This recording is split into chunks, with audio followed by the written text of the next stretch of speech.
Shortly after this episode, my parents took me to the doctor to see what my options were. Option 1 was a pill I'll call Dehydromax 5000. I hope to God this medication went the way of leeches and the lobotomy, because not only did it keep my bed dry, it also kept my mouth, throat, and eyeballs at the same moisture level as the ash at the end of a generic Russian cigarette. Eventually, my blinks became audible across the dinner table, and my parents decided I should quit taking it. Option 2, which we tried next, was a special alarm that my mom had to order from some pre-internet catalog of horrors. I can remember the package coming in the mail, opening it up, staring at it more intently than anything I'd ever received from Santa, and thinking, is this the thing that will save me? Will the thing in this box help me be like other boys? The alarm consisted of a sensor that attached to a wire, which ran to a tiny box that emitted a terrifying shriek if it detected any moisture.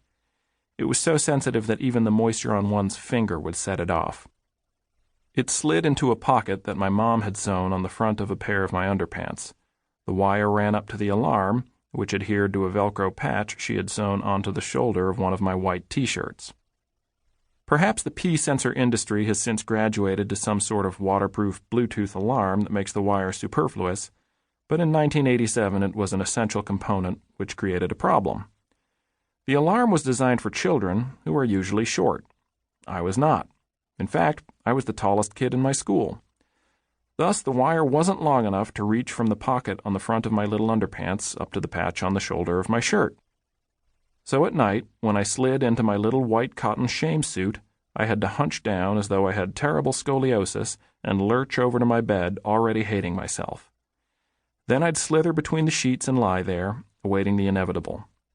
But since I did indeed sleep as deeply as my pediatrician had suggested, I always slept right through the alarm and had to be shaken into consciousness at ungodly hours of the morning by one of my bleary-eyed parents as I lay there in a piss-soaked bed with a shrill robot scream boring into my disoriented brain. As I experimented with the alarm, a miraculous thing happened.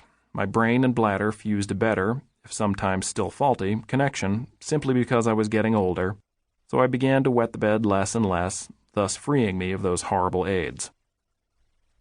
A couple of years after my experience with the alarm, I got drunk for the first time when my friend John's older sister threw a party at their house. I drank 3 or 4 cans of Budweiser, and boy oh boy did I like the way I felt.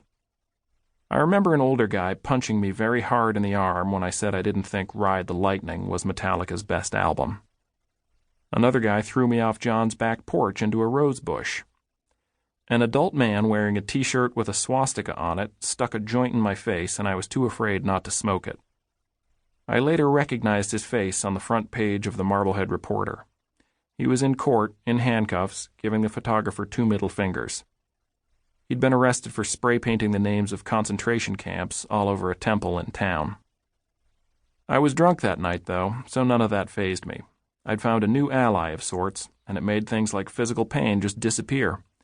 And that made the return of the bedwetting worth it, for a while anyway. It's funny to think that I wet the bed for slightly longer as a drunk than I did in my youth.